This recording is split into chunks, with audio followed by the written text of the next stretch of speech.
Now, the polls are very close on the Democratic side. On the Republican side, there has been a winner now for weeks. You know, Mike Huckabee has a good lead, 32 to 26 to Mitt Romney. So on the Republican side, we have a little bit of a different picture. But for Mike Huckabee, this is a very important state. He joins us this morning. Governor, thank you very much for being here. Thank you very much, Chris. You have been an Iowa surprise thus far. The polls are strong and in your favor. It has become about you and Mitt Romney very largely, the commercials, the negativism, a big issue for you. So you have a press conference, you have a commercial that you film that's negative in that it does go after Romney and a little bit after McCain. You say... No, it actually kind of endorses McCain and shows that he has been hit too by the same stuff that I have been hit joining with. Forces, right. That he has been a target right. as well. You then say in the presser, I'm not going to run this commercial because I don't feel it's the right thing to do. But you then show the commercial to the media. Is that having it both ways? Was that a little deceptive? Not at all. In fact, because if I hadn't have done it, the same media that said, oh, you showed it to us, would have said, you don't have one. You didn't show it to us. And we didn't give them DVDs, which we, by the way, had multiple copies of prepared to give away, as well as a stack of documentation on the facts. But we said, no, we're not going to do that. You know, this campaign, Mitt Romney has just unleashed unbelievable attack ads against me, against John McCain, before that against Rudy Giuliani. And I just decided, let's change the tone of this. Iowa people are sick of it. Every time they go to their mailbox, they're inundated with nasty stuff. It's like poison in the box, and their television set has become almost a sewer.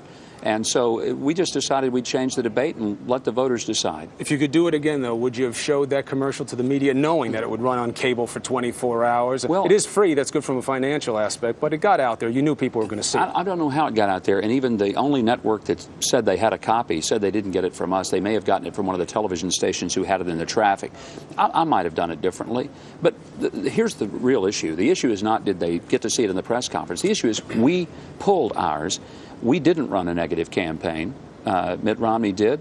If we'd have stayed with it, we would have exposed some things about his record that, frankly, I think would have probably made a difference here in these last days. But I think Iowa voters hopefully are going to look deeper than just these 30-second ads in which they smear somebody's 10-and-a-half-year record as a governor. And they're going to say, you know what, do I want a president who got there by telling me what's wrong with the other guy rather than telling me what he actually did for his own state when he was governor? And at the same time, though, you feel that you do have to defend your record as governor. I mean, to the extent that Romney's ads have been a little bit different if they're negative in that he says, oh, you're pro-life, he likes that. He says you're a good guy, he likes that. And then he attacks your record for pardons and so forth. Oh, what a nice side of your face, by the way. Let me knock you on this side. I mean, you know, come on. Nobody's that ridiculous to see that. I think he was particularly trying to say we're both pro-life, but the truth is we're really not both as pro-life as he would like for people to believe. You know, he's claimed endorsements that he didn't have from the NRA.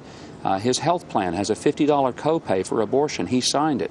Those are things that are very troubling, not just to voters in Iowa, and it's not because of the issues which are troubling enough.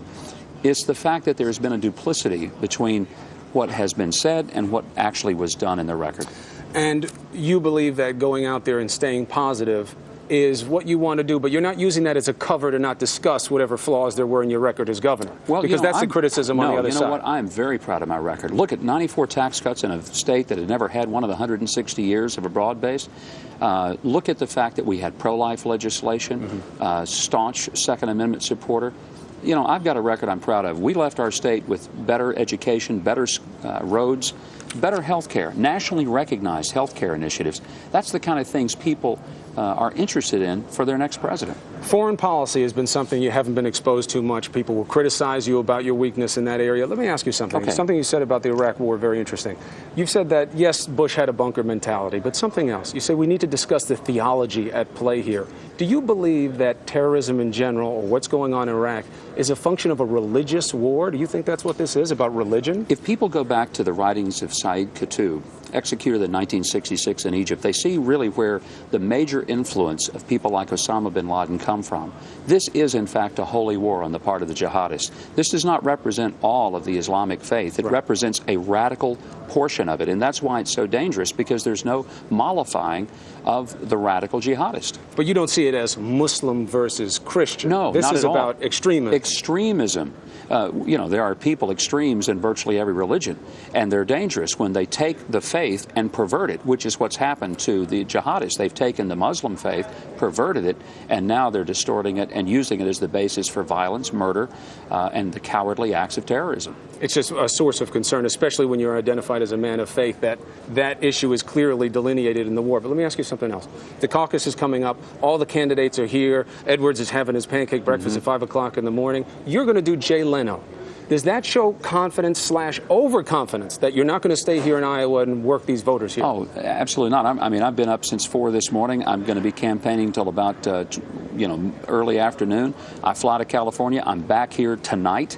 I'll be up again at 4 in the morning. We'll still be campaigning. In the meantime, more people will see me in Iowa on Jay Leno tonight. Although, I'll tell you what, we had 3,000 people show up at our event last evening.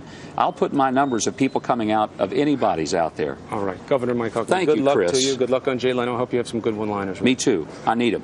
If you got some, I'll take them. I'll talk to you right Okay. after this. It's a lot of other news this morning. For that, let's get back to New York.